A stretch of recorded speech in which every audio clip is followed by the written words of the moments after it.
प्यारे बच्चों, पदावली शीर्षक की रचनाओं के क्रम में अब दूसरी रचना देखेंगे आप लोग। इसमें कबीरदास जी अपने आध्यात्मिक अनुभव को लिख रहे हैं कि बहुत दिनन थे मैं प्रीतम पाई, भाग बड़ी घर बैठे आए। मंगल चार माहि मन राखो, राम रसायन रसना चासो। मंदिर माहि भया उजियारा, ले सूती अपना पीउ पियारा। मैं रनिरास जे निधि पाई, हमें कहाँ यऊ तुम्हें बड़ाई। कहें कबीर मैं कछु न कीन्हा, सखी सुहाग राम मोहि दीन्हा। प्रस्तुत पद में जीवात्मा परमात्मा रूपी प्रियतम को पाने के उपरांत अपने भाग्य की प्रबलता की प्रशंसा कर रही है। कह रही बहुत दिनन थे मैं प्रीतम पाए। कबीरदास जी कह रहे हैं कि मैं बड़े ही दिनों के बाद अपने उस परमात्मा रूपी प्रियतम को प्राप्त कर सका हूँ। भाग बड़े घर बैठे आए, और कह रहे हैं कि यह तो मेरी अहोभाग्य थी कि घर बैठे बैठे हमने उस परमात्मा रूपी प्रियतम को बिना कुछ प्रयास किए प्राप्त कर लिया। मंगल चार माहि मन राख्यो। कैसे उन्होंने प्राप्त किया, अपने अनुभव को नीचे लिख रहे हैं कि मंगल चार माहि मन राखो। कह रहे हैं केवल मैं अपने मन मस्तिष्क में मंगलकारी भावनाओं को रखता था, कल्याणकारी भावनाओं को रखता था। और राम रसायन रसना चासो। रसायन माने रसायन, रसायन औषधि, रसायन माने औषधि, रसना माने जीवा, और चासो माने चखना। और राम रसायन का मतलब है दिव्य औषधि। और कह रहे हैं कि अपने जीवा से तो मैं केवल राम नाम रूपी औषधि का ही स्वाद चखा हूँ। मंदिर माय भया उजियारा, जिसके परिणाम स्वरूप हमारा यह शरीर रूपी मंदिर ज्ञान प्रकाश से पूर्ण रूप से प्रकाशित हो गया। ले सूती अपना पी पियारा, अब मैं अपने इस शरीर रूपी मंदिर में अपने उस परमात्मा रूपी प्रियतम को लेकर शयन करूंगी। अर्थात जीवात्मा यहाँ परमात्मा में अपने आप को विलीन कर रही है। द्वैत से अद्वैत की स्थिति को प्राप्त हुई है, वियोग की स्थिति संजोग को प्राप्त हुई है। इसलिए कबीर लिख रहे हैं ले सूती अपना पी पियारा, अब मैं अपने शरीर रूपी मंदिर में अपने परमात्मा रूपी प्रियतम के साथ शयन करूंगी। मैं रनिरास जे निधि पाई, और करें कि रनिरास, रनिरास माने ऋणों की राशि, ऋणों का ढेर। यह ऋणों का ढेर जो है विभिन्न जन्मों के कर्मों की राशि है। कबीरदास जी कह रहे हैं कि मैं तो विभिन्न जन्मों के कर्मों के कर्ज के ढेर के नीचे दबा हुआ था, लेकिन निधि पाई, उस परमात्मा रूपी प्रियतम ने हमको ऐसी निधि प्रदान कर दिया, ऐसा खजाना सुलभ करा दिया कि मैं विभिन्न जन्मों के कर्मों के ऋणों से सदा के लिए उऋण हो गया। हमें कहाँ यह तुम्हें बड़ाई, इसमें मेरा नहीं तो परमात्मा रूपी उस प्रियतम का बड़कपन है, जिसने सहज रूप में इतना बड़ा खजाना हमको सुलभ करा दिया।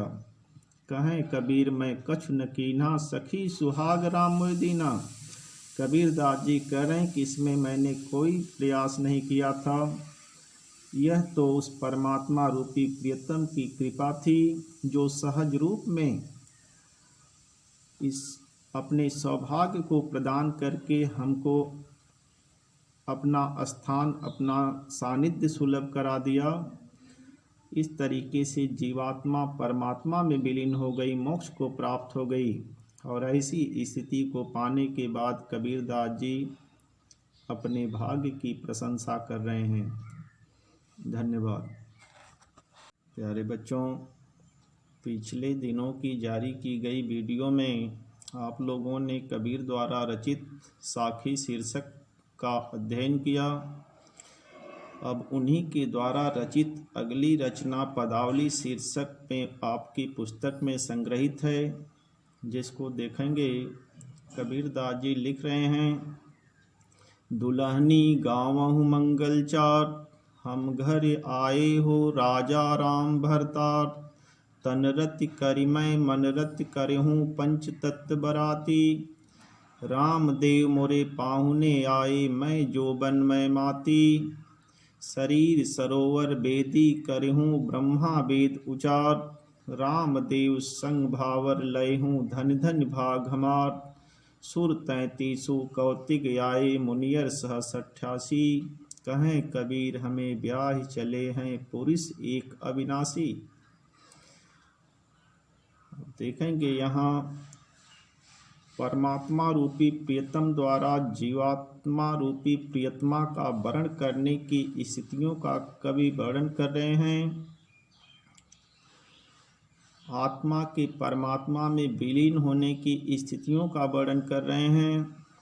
करें दुल्हनी गावों मंगल चार। यहाँ दुल्हनी शब्द प्रतीकात्मक है। दुल्हनी का मतलब सौभाग्यवती नारी से होता है। सौभाग्यवती नारी वह होती है जिसका वर्ण स्वयं उसका प्रियतम जो है कर लेता है, सौभाग्य के प्रतीक सिंदूर से उसे सुशोभित कर देता है, उसे दुल्हनी की संज्ञा प्राप्त होती है। तो यहाँ दुल्हनी प्रतीकात्मक शब्द के माध्यम से कवि उन जीवात्माओं का संकेत कर रहा है जिनका वर्ण स्वयं परमात्मा रूपी प्रियतम ने कर लिया है। माने जो जीवात्मा मोक्ष को प्राप्त हो गई हैं, अमृत को प्राप्त हो गई हैं, उनकी तरफ संकेत किया गया है। इसलिए कह रहे हैं कि दुल्हनी गावों मंगल चार। कबीर दास जी कह रहे हैं कि हे सौभाग्यवती नारियों, तुम मंगल गीत गाओ। हम घर आए हो राजा राम भरतार। भरतार माने पति।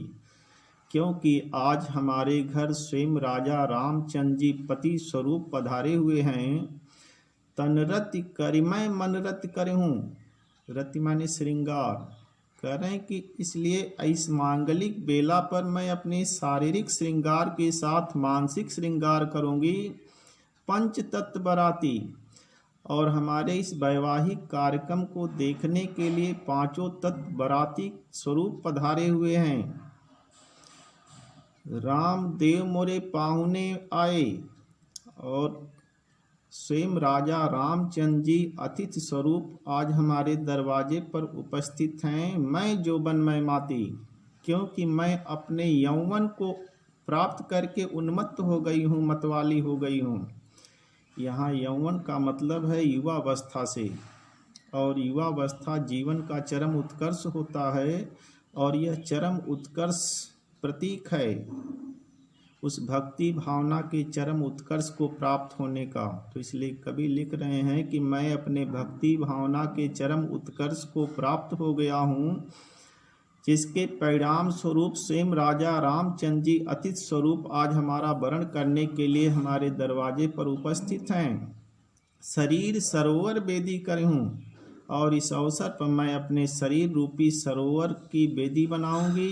ब्रह्मा वेद उचार, जिस पर बैठ कर के स्वयं ब्रह्मा जी मंत्रोच्चार की क्रिया करेंगे, मांगलिक क्रिया को संपन्न कराने का काम करेंगे।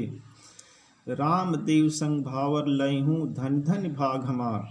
जीवात्मा कर रही है कि मेरी अहोभाग्य है कि आज मैं स्वयं राजा रामचंद्र जी के साथ 7 फेरे लगा करके उनके साथ दाम्पत्य सूत्रों के बंधन में सदा के लिए बंध जाऊंगी। यह मेरी अहोभाग्य है। सुर 33 कौतिक आए। और बता रहे हैं कि हमारे इस वैवाहिक कार्यक्रम को देखने के लिए 33 करोड़ देवतागण, मुनियर 88, सहस माने हजार, और 88,000 मुनिगण उपस्थित हैं। कहें कबीर हमें ब्याह चले हैं पुरुष एक अविनाशी। कबीर दास जी कह रहे हैं कि आज हमको एक अविनाशी पुरुष व परम ब्रह्म परमेश्वर दाम्पत्य सूत्रों के बंधन में बांध करके आज हमको अपना सानिध्य सुलभ कराएगा। इसलिए ही सौभाग्यवती नारियों, ऐसी मंगलमयी बेला पर तुम मांगलिक गीत गाने का कार्य करो। ऐसा कबीर जो हैं अपनी जीवात्मा को मोक्ष प्रदान करने के उपरांत अपने अनुभव की बात को बता रहे हैं। धन्यवाद।